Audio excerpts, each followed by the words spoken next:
A long time ago, I said that the Sennheiser TW2 has the best sound quality among truly wireless earbuds. Now that Sony's launched the WF-1000XM4, is this still true today? Hey, what's up YouTube? This is Aaron back with another video, and today we're going to compare the Sony WF-1000XM4 and the Sennheiser Momentum True Wireless version 2. Wow, it's quite a mouthful. At $300, these are one of the most expensive wireless earbuds in the market right now. I mean, even with the Sony's increasing its price over its previous model, the XM3 earbuds, they are still $20 cheaper than the Sennheisers. So how do they compare in terms of specs and features?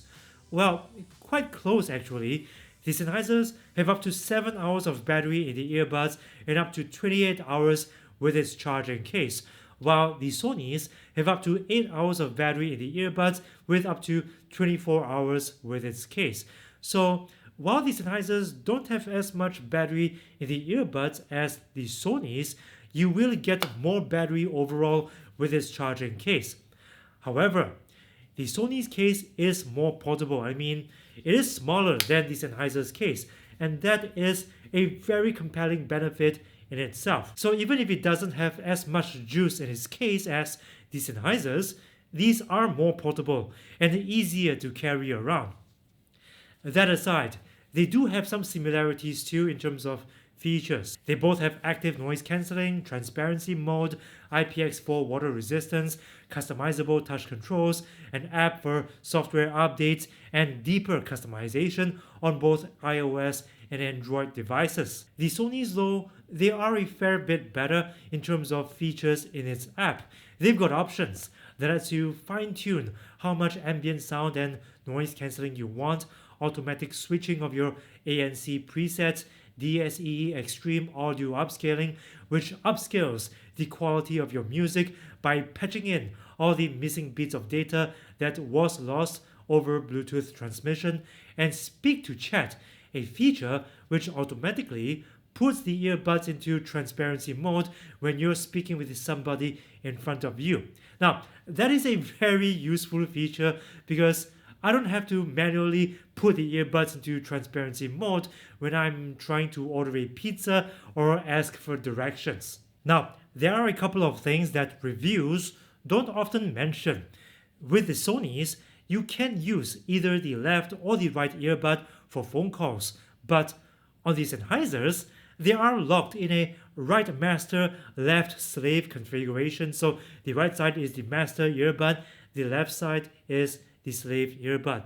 So if you want to just use one earbud for phone calls, you can only use the right earbud alone.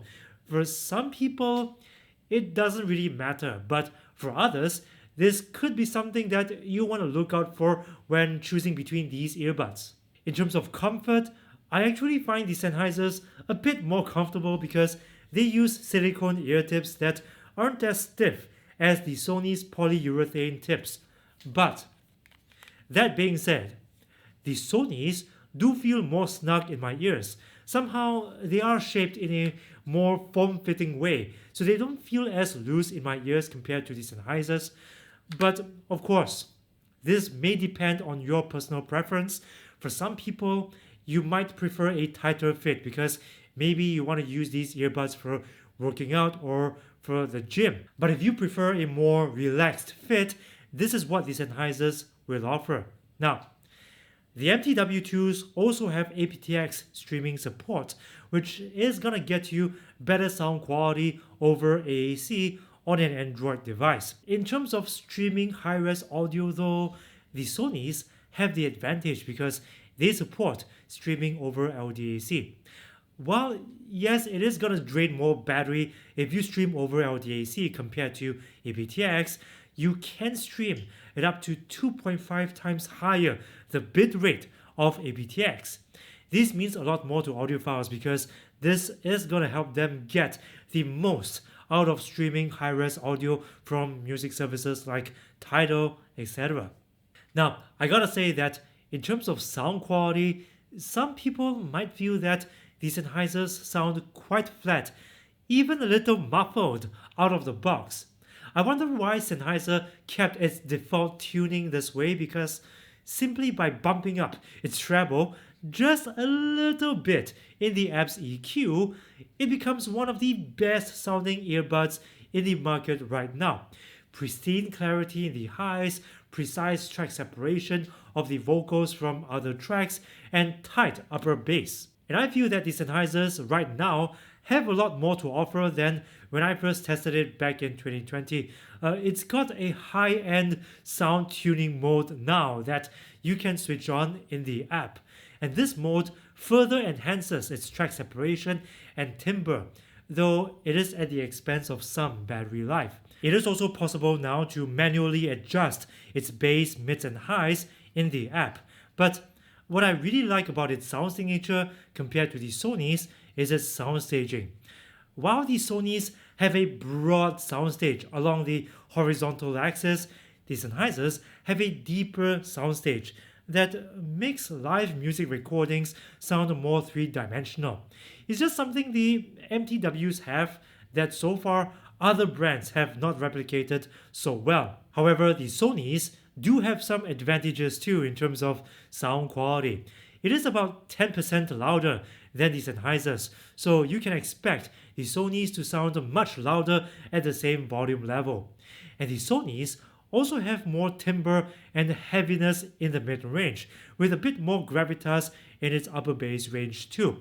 And when you turn on the Sony's DSE Extreme Audio Upscaler, it quickly closes the gap with the Sennheisers in terms of track separation and detail in its sound staging, such that the only advantage the Sennheisers still have over the Sony's is its deep sound staging and not much else, even with the MTW2's high-end sound tuning mode turned on.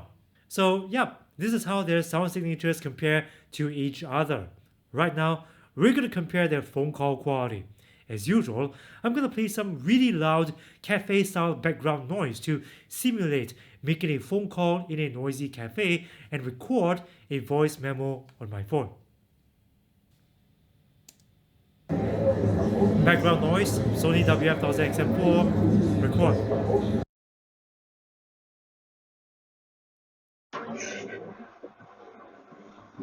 I am now making a phone call in a noisy place using the Sony WF-1000XM4. The quick brown fox jumps over the lazy dog. Little Red Riding Hood comes along and says, "Hey, you naughty fox, stop doing that."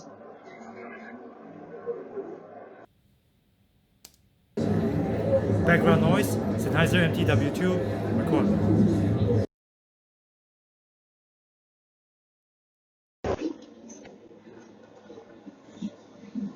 I am now making a phone call in a noisy place using the Sennheiser TW2. The quick brown fox jumps over the lazy dog.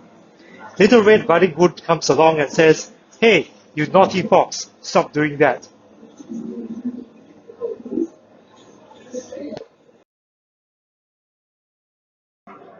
The quick brown fox jumps over the lazy dog. Little Red Riding Hood comes along and says, "Hey, you naughty fox, stop doing that." The quick brown fox jumps over the lazy dog. Little Red Riding Hood comes along and says, "Hey, you naughty fox, stop doing that." So I think it's fair to say that the Sennheisers do have better phone call quality than the Sony's. In terms of background noise cancelling, it's a little more quiet in the background, and my voice sounded sharper and a bit clearer on the Sennheisers compared to the Sony's, which made my voice sound like it's got some distortion coming in every time I start to speak into the microphone. For the noise cancelling test, I'm gonna play the same background noise as before. Let's see which of these earbuds have better ANC.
So in terms of low frequency noise cancellation, the Sonys are superior, but the Sennheisers do passively block more mid-range noises, and this translates into a quieter mid-range in ANC mode.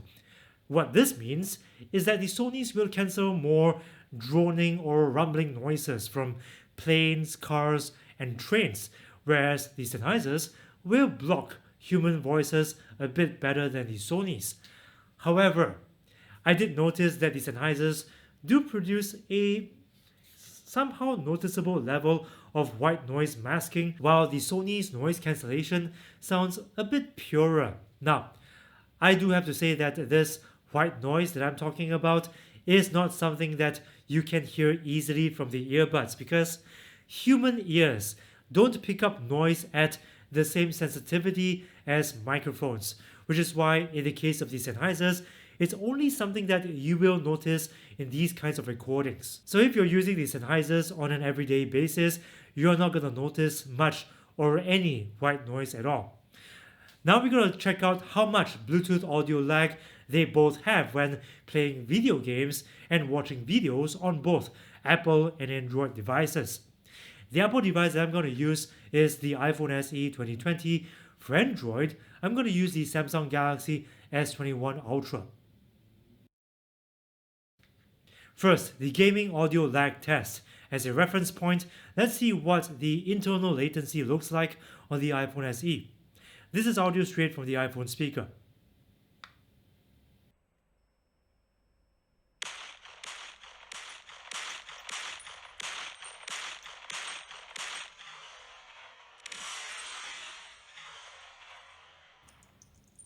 Now the WF-1000XM4, then the Sennheiser TW2.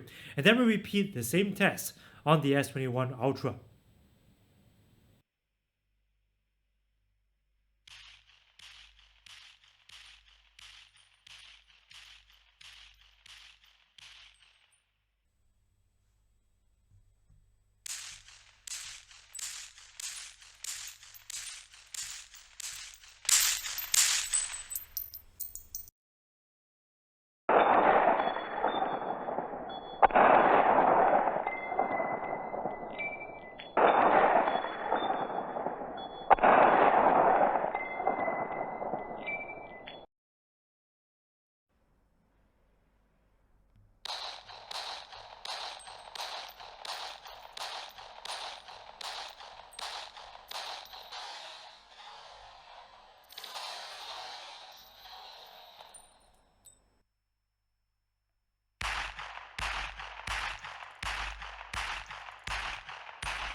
So here we can see that the Sonys have lower gaming audio lag than the Sennheisers on both Apple and Android devices in general.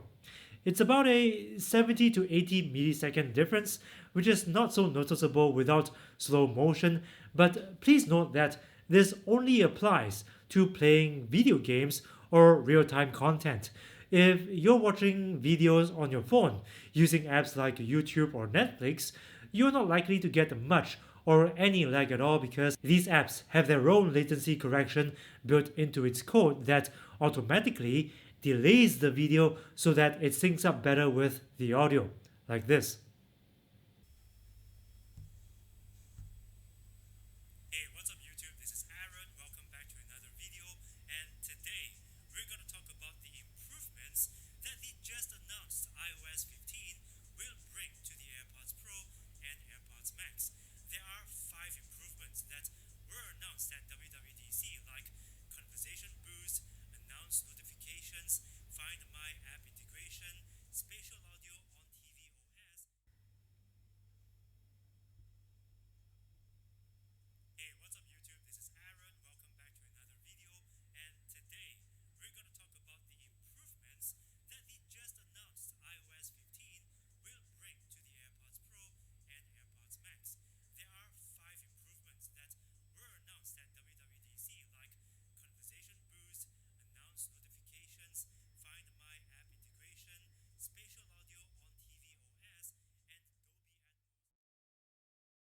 In conclusion, in some ways, these Sennheisers are more attractive than the Sonys if we're looking at things like phone call quality, great noise isolation and noise cancelling in the mid-range, and a great sound quality, especially if you like listening to live music or watch videos, because for these types of content, the Sennheiser's deeper soundstage is gonna sound very good. These are very decent also in terms of app features and specs. Now, the Sennheisers are very expensive earbuds, and there are things that we at least expect them to do very well, and in these key areas, they do not disappoint. But the Sonys are more attractive in terms of specs and features, and they've got what people generally want in a pair of earbuds in the year 2021. A small portable size, a wide range of useful features and customization options, high-res audio support, wireless charging, and one of the best noise cancelling you can get in a pair of earbuds. But I want to know what you guys think. Tell me in the comments below, which one will you pick, the WF-1000XM4 or the MTW2, based on what you've seen in this video. If you want to see me compare the WF-1000XM4 to its full-size cousin, the WH-1000XM4 over-ear headphones, watch this video over here. Next up, there will be more comparison videos like this one, so if you don't want to miss out on future videos from this channel, please subscribe right now and ring the notifications bell so that you don't miss out on future videos from this channel. A big shout out to my lawless gang who supports this channel by contributing $1 or more per month through the crowdfunding website Patreon. By supporting my work on Patreon like these guys, not only can you help keep this show going, you gain some pretty cool rewards too, and at the highest tier level, you can even get free merch. So please join me on Patreon if you want to support my work, link is in my description box. More videos coming up soon, so don't go away.